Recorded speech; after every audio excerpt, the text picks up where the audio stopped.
Welcome to Quick Clips with Dr. Kilmer. Today we're talking about risk.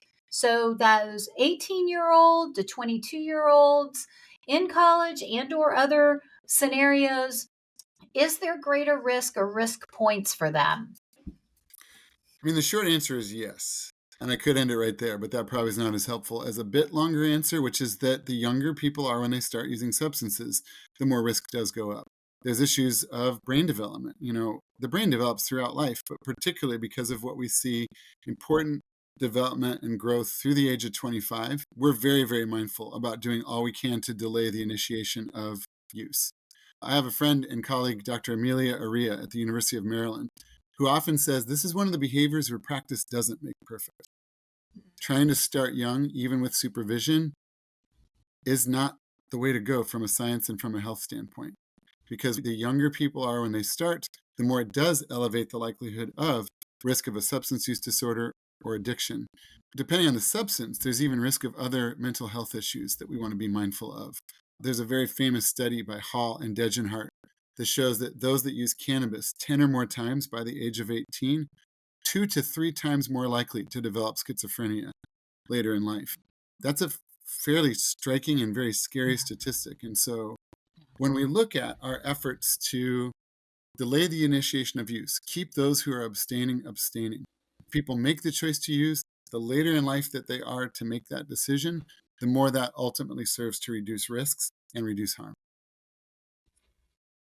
And I guess, too, I don't think you just said this. Maybe didn't. I just zoned out for a second. The decision to use early and then revert back to non-use is still important as well, right?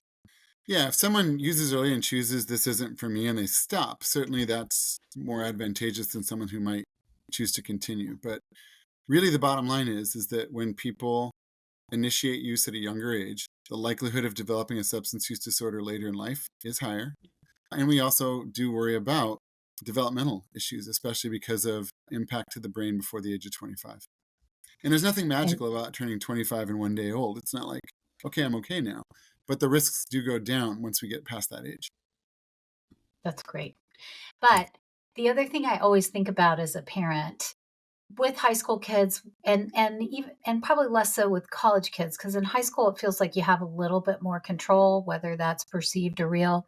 If you have a child that starts to use, I know some parents just not panic, but have a, well, that was going to happen anyway kind of response, and that they might not encourage their kid to stop using. Mhm. And I think I'm hearing that encouraging your kid to stop using is still very positive and it's something you want to do as a parent.